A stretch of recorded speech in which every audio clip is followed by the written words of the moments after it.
Ever since I bought this 40 acres of high desert, the to-do list has been endless.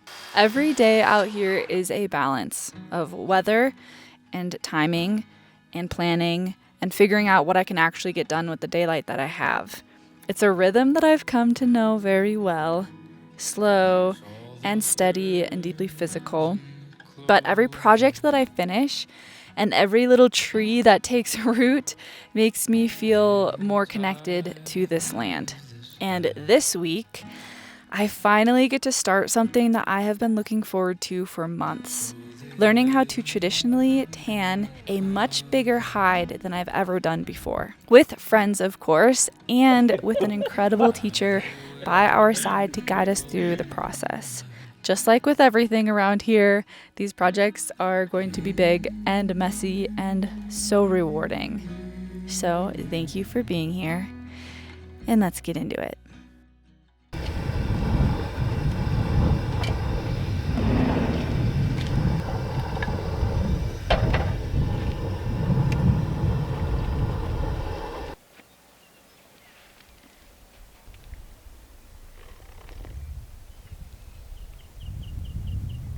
I have some work to do. Do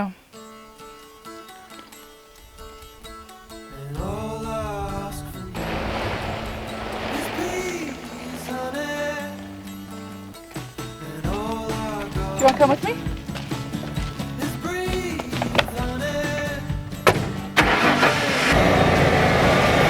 Rain is camping nearby on BLM land. He's gonna come over soon, and Elsa and Baron are gonna be here soon. So I have some prep to do because we are all starting a really big project today. And I'm so stoked to be doing this with Elsa and Baron. This is also something that I have been preparing for a while. Last year I tanned some sheep hides and got that experience under my belt, but I've also been creating a really wonderful relationship with a man who has a bison farm. And one thing that I just love about this man is how much he loves his herd and cares for his herd, and how hard it is when he needs to bring down 1 or 2 bison for meat and for herd health.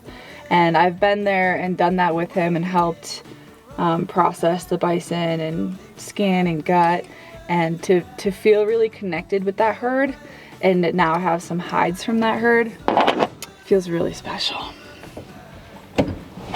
This is also a really huge endeavor that we're taking on.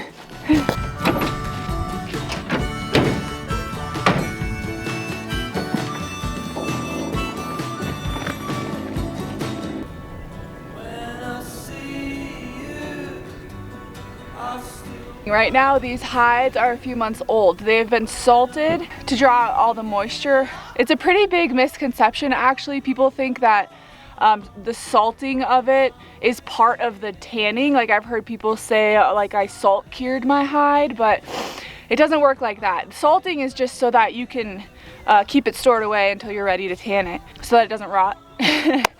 But we need to rehydrate these hides. Okay. Now we walk.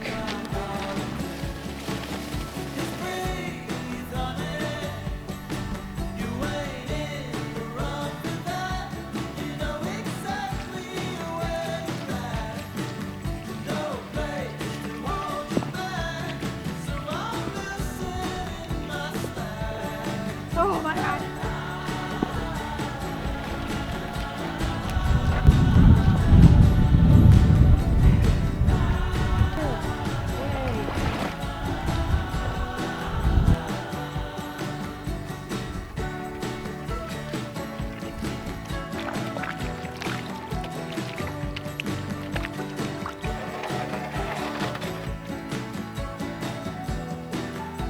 Right now I'm working on a frame.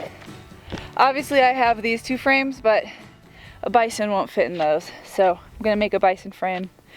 And I want this to be big enough so that when I do tan a larger bison, because these are a little bit smaller, I think both of these are cows. Cow meaning a female bison, so a cow and a bull. If I ever get a bull in one of these frames, I want it to be big enough So I'm thinking a 10 by 10 might work well. I don't know.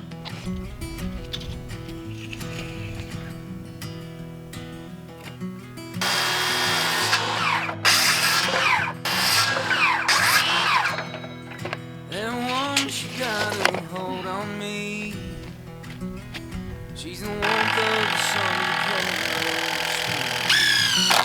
cold. She's the strongest wind, the calmest breeze. And she got a hold on. A year and a half. Cool. Actually, that was so using emulsified fats to lubricate the fibers of the hide, and then while it's drying, stretching the fibers of the hide and keeping them open so that they stay supple. And then at the end you smoke it to like basically force like creosote molecules into the fibers of the hide, which create these like microstructures in between the fibers and keep the hide glues from being able to react. Well, I feel like a lot of those kind of like shit my look. Well, she's a thick girl. How do you want to do it? You could go, and then we could like throw it up, right? Oh my god. It's adjustable. It's fully adjustable. Okay? Yeah, that should work. Okay. Gosh. Wait, I have an idea. What if we folded her like this? Okay. Yeah, get her situated the way you want.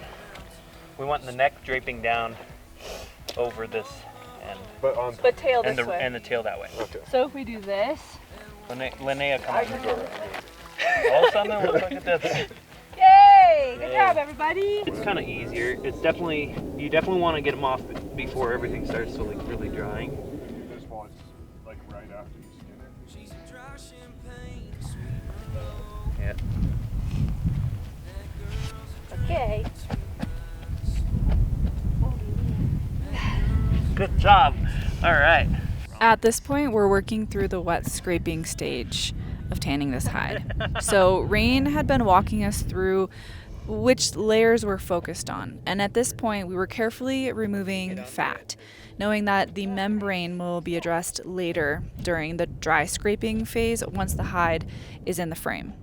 Throughout this whole process, I, of course, was paying close attention to all the subtle differences compared to the other hides that I've worked on. I would say one of the biggest differences is the size of the hide. It is overwhelming at times, and I'm even working on a small one. And then the skin itself is much thicker. And the fibers are loose and long, unlike the sheep hides that I've worked on. And of course, obviously, this is my first time tanning a bison hide. So every step kind of feels like a challenge and a lesson, which I love. Tension's at, like by picking it up, or lifting it up rather, pulling on it, you can see where the tension is. And this is not crucial, this is actually membrane, but I'll use it as an example.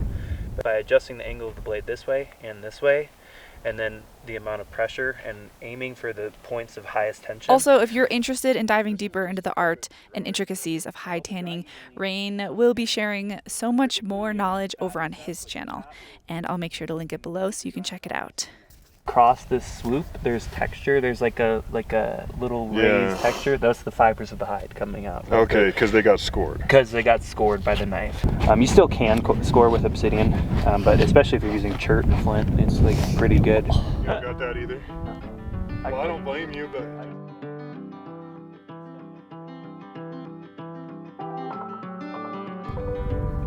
Every time I look at it, I'm like, Jesus Christ. Looks like it's kind of... You are my favorite place to go.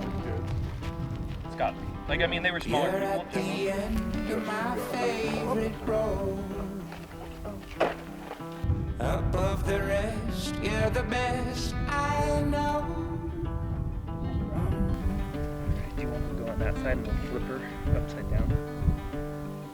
You are my favorite shade of rose. It's great. Okay, so everybody kept laughing at me because I made my frame huge and it's fine. It's gonna be perfect. You just wait and see. As the afternoon turned into evening, we finally got our hides in our frame, which was also a really long process, using baling twine to loosely secure the bison hide in the frame so that it had some give. He's hilarious. He's a fucking like natural comedian. It was more of an observation than a joke. So as it dried, it wouldn't snap the baling twine or the frame because it is that strong.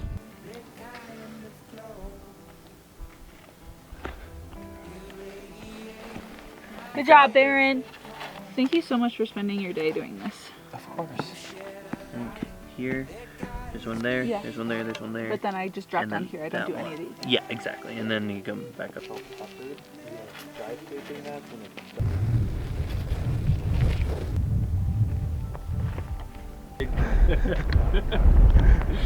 And I basically, so say I just did that loop, loop, loop, loop. I hit the end of the tie.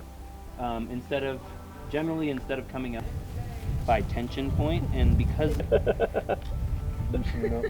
generally I start in the corner. I like tie off to the frame. In the Okay, skin, like which one? like Like here? wherever. Is that fine? Yeah, that's great.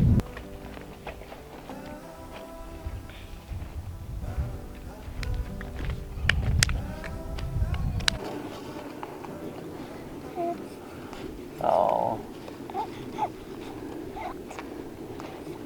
How much space we have to cover in between the frame and the hide?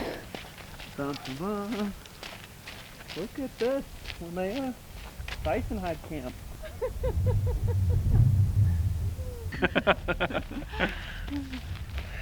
Is that Cat Stevens? Yeah.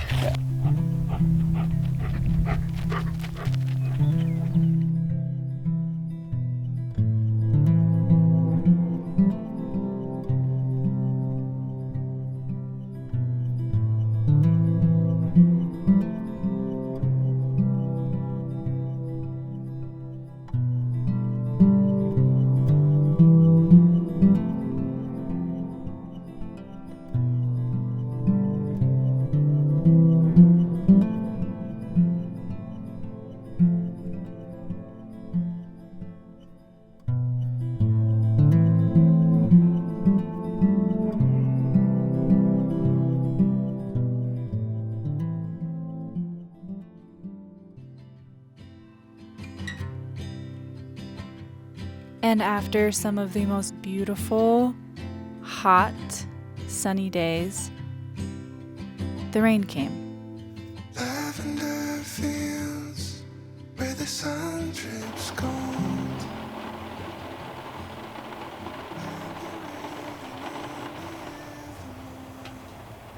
Quiet and still as a mountain rose. Far away from where we were before. It was hard to I'll hold you in the light and never leave. I'll stay right the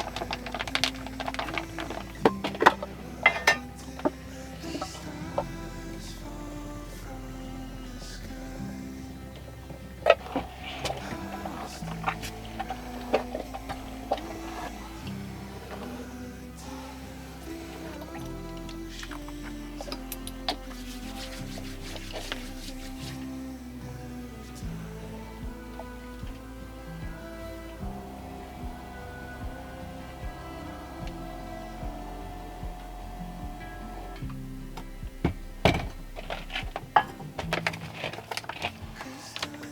That thunder is so beautiful.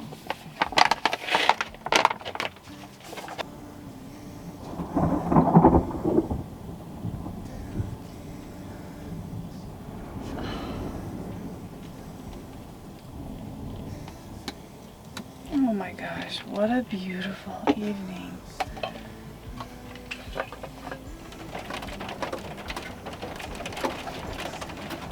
It sounds a bit like hail, huh?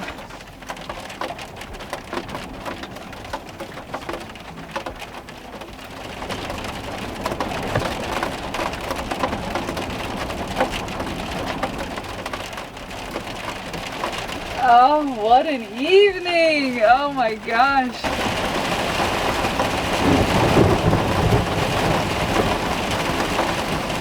You doing okay, hon?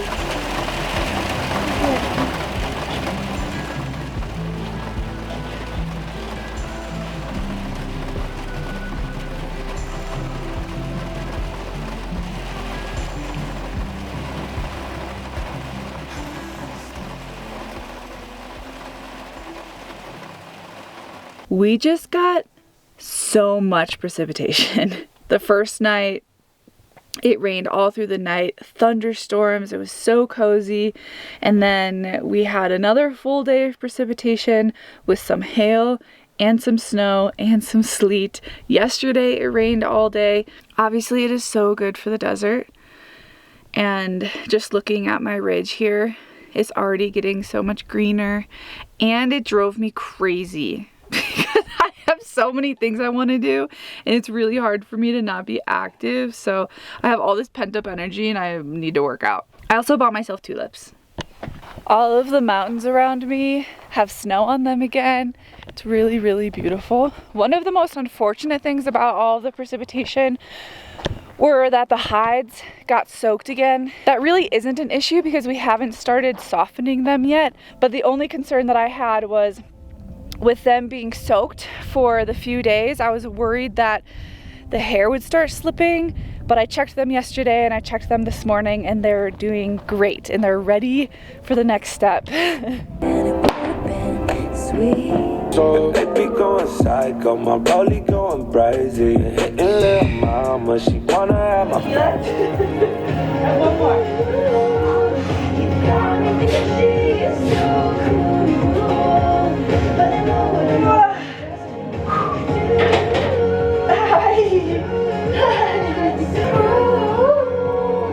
I can definitely go up. Let's just do it. I'm just gonna do it.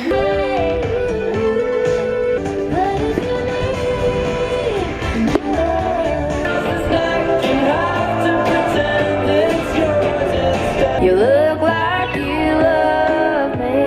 Oh God, I'm a father's son. What you think you see? I know you're now I'm gone, but you're still. Was our place? I found it first. I made the jokes you tell to her when. Now that it's warm and I'm able to be out here and lift a lot more consistently, I've been getting some questions about my programming and what I do. So I buy my programming from a really awesome coach. Her name's Akela, I think that's how you say her last name. I'll put her Instagram in the description.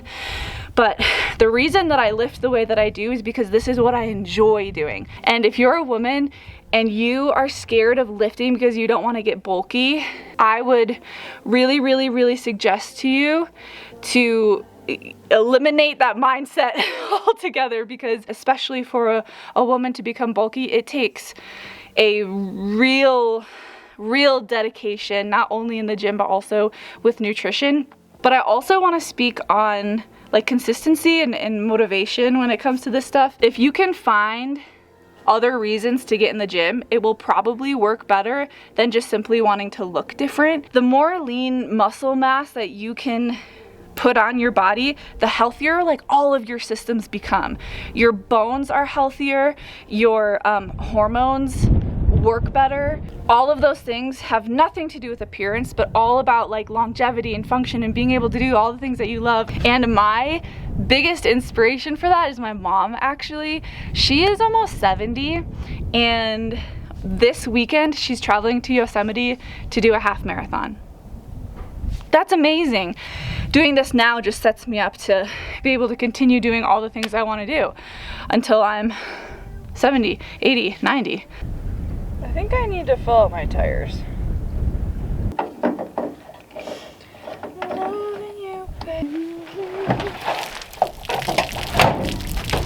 Are you coming with me?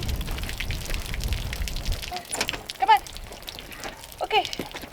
James texted me. They need some help with their well pump. So I'm gonna scoot on over there. That's the best thing about living in the middle of nowhere with neighbors who also live in the middle of nowhere, also off grid, Because then you have a community that would genuinely drop anything to help you. Which is exactly what happened last year. When I messed something up, I called James and Doreen and they were over here. They dropped everything and came over immediately. Good job, buddy. So, naturally, I will do the same. Okay, I need to be able to shift, my girl. It is still awfully wet. Hopefully we can get out of here. I just got back from James and Doreen's. The clouds are here and it's chilly again. But there's something that I really want to start.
Okay, I suppose I should just do this in the morning, Akela.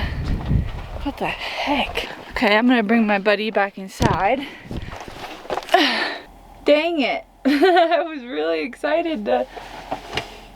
Yeah, well, weather is definitely moving in. Oh. Raining now. It's a really beautiful sunny morning with no hail. There are so many bird calls and the meadowlarks have been so vocal lately that I don't even want to play music in the mornings. The birds are the music. Okay, I have a really exciting tree to plant. Hello, you. How do I get you out? Oh, Akela. Oh my gosh. Look, this has been happening every day, like 3 times a day. Akela found her prized piece of bison hide and now she needs to find a spot to bury it. Oh, that's a good spot. Oh, that's so good, Akela.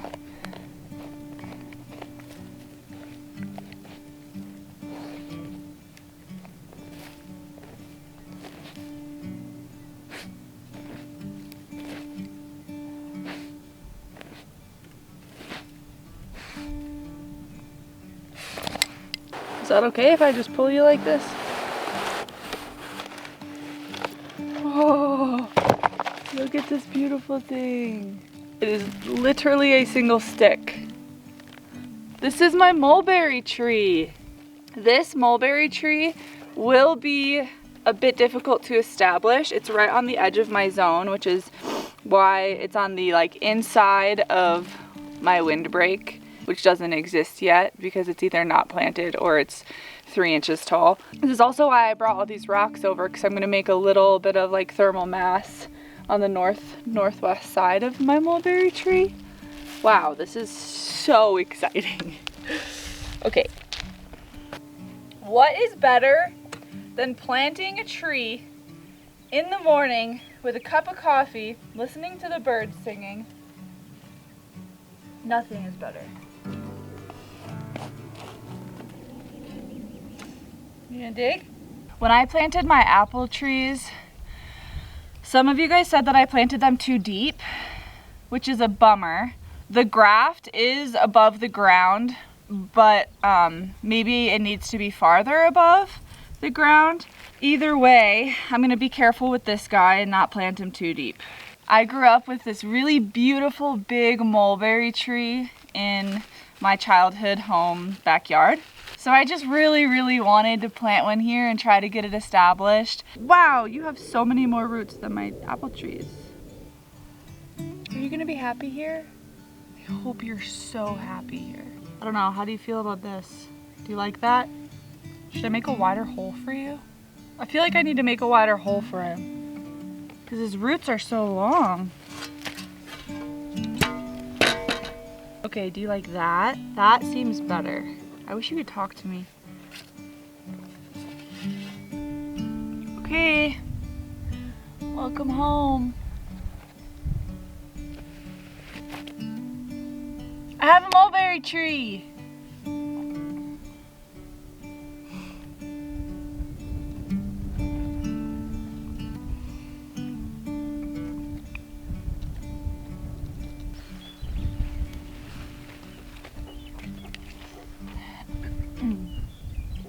Just gotta be creative. I don't know, I like that actually.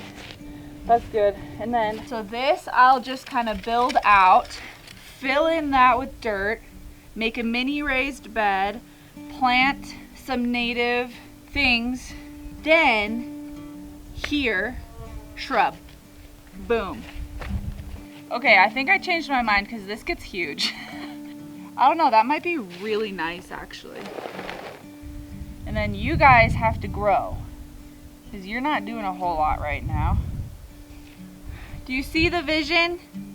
It's slowly coming to life. One stick at a time. I also have a root stimulator that I put in this water. So that's a suggestion that I got last week.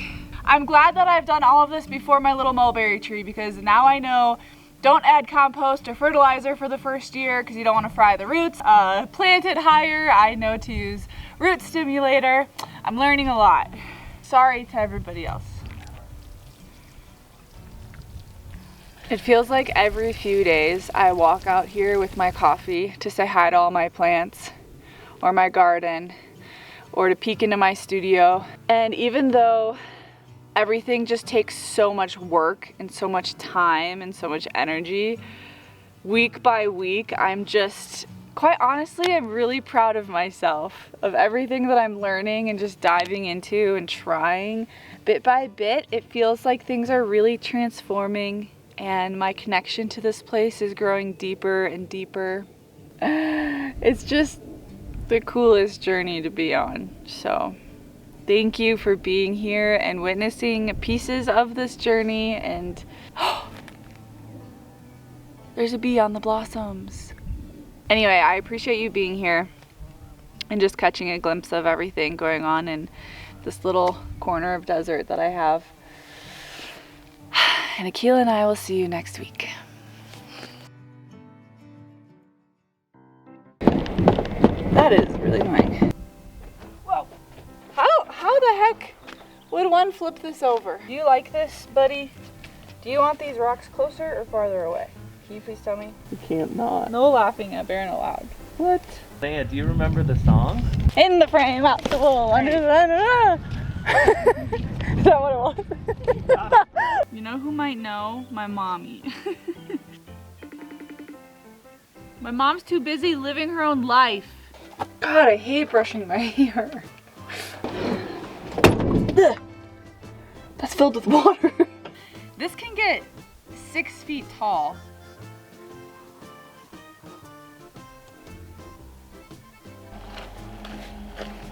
Whoa. Do you like this? I'm putting this here to help you, buddy. Okay, what am I saying right now? Buddy, what do you want? Do you want the rocks closer to you or farther away? That looks, my camera looks wonky, and that's bothering me. Akela, if you keep leaving your balls in the driveway, they're gonna get flattened, which is what happened to your last one. I think I'm really tired.